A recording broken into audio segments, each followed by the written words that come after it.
जय श्री कृष्ण। आज हम श्रीमद् भागवत रहस्य महात्म का 8वां प्रसंग का पाठ करेंगे। श्री गणेशाय नमः। श्री गणेशाय नमः। ओम नमो भगवते वासुदेवाय। श्री कृष्ण शरणम मम। आज का टॉपिक है श्रोता और वक्ता अधिकारी होने चाहिए कथा के।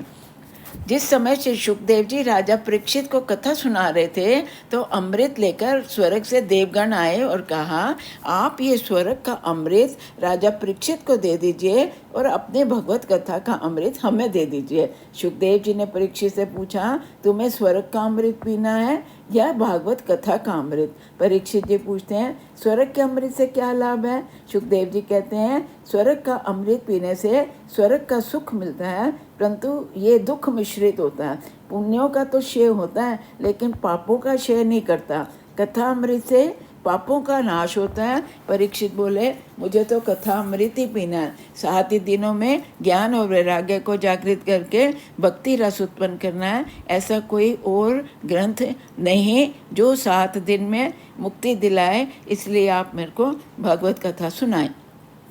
7 दिनों में परीक्षित को मुक्ति मिली क्योंकि उसके लिए निश्चित था कि 7वें दिन उसके लिए काल आने वाला था। वक्ता सुखदेव जी जैसा अवधूत और परीक्षित जैसा अर्थात वक्ता और श्रोता दोनों अधिकारी हों तो 7 दिन में मुक्ति मिल सकती है। जैसे बिजली का प्रवाह और बल्ब दोनों ठीक होने चाहिए तभी रोशनी होती है।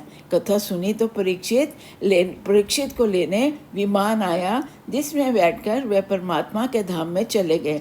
आजकल लोग कथा तो बहुत सुनते हैं परंतु कोई विमान ही नहीं आता लेने के लिए, क्योंकि मनुष्य जब तक वासनाओं में फंसा है तो विमान कैसे आए? मानो विमान आ भी गया तो उस पर कोई बैठेगा ही नहीं, क्योंकि मनुष्य की जाने की तैयारी ही नहीं है। हम सब विकारों और वासनाओं में बंधे हुए हैं। मनुष्य पत्नी, पुत्र, घर, धन आदि में फंसा हुआ है। जब तक आसक्ति नहीं छूटेगी तब तक मुक्ति नहीं मिलेगी। जिसका मन परमात्मा के रंग में रंग गया है उसके लिए तो वो जहाँ बैठे वहीं मुक्ति मिल जाएगी। किसी विमान की ज़रूरत ही नहीं है। विमान आए चाहे ना आए।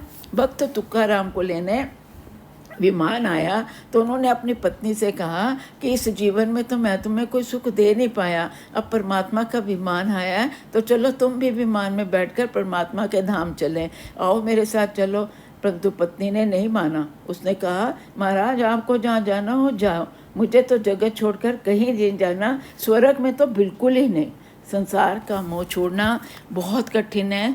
कथा का एक सिद्धांत है, यदि दिल में उतर जाए तो तुम्हारा जीवन मधुर बन जाए। वासनाओं भोग बढ़ने से संसार कटु बन जाता है। जब तक वासनाएं कम नहीं होंगी मुक्ति नहीं मिल सकती। लोग अपने तन और कपड़ों की तो बहुत चिंता करते हैं, परंतु मरने के बाद जो साथ आता है उस मन की चिंता नहीं करते। आचार विचार के बिना मन की शुद्धि नहीं होती।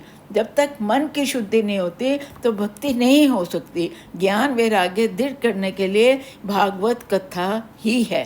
जीवन में संयम और सदाचार जब तक नहीं आएगा तब तक पुस्तकों में मिला ज्ञान किसी काम का नहीं। केवल ज्ञान किसी काम का नहीं है। किसी के घर एक साधु महात्मा आए और उपदेश देने लगे, आत्मा अमर होती है, मरण तो शरीर का होता है, तुम अपने पुत्र की मृत्यु पर मत रो। कुछ दिन बाद उन्हीं साधु की एक बकरी मर गई तो वो बहुत रोने लगे। तो उस गृहस्थ ने कहा, आप तो बड़ा उपदेश दे रहे थे कि मेरे को पुत्र के मरने पर नहीं मरना चाहिए और आप तो बकरी के मरने पर ही इतना रो रहे हो। पर उपदेश बहुत होते हैं। ज्ञान का अनुभव करो, मुक्त होने के लिए ज्ञान का उपयोग करो। कथा मुक्ति देती है, जीवन बदल देती है। रोज मृत्यु को 1-2 बार याद करो।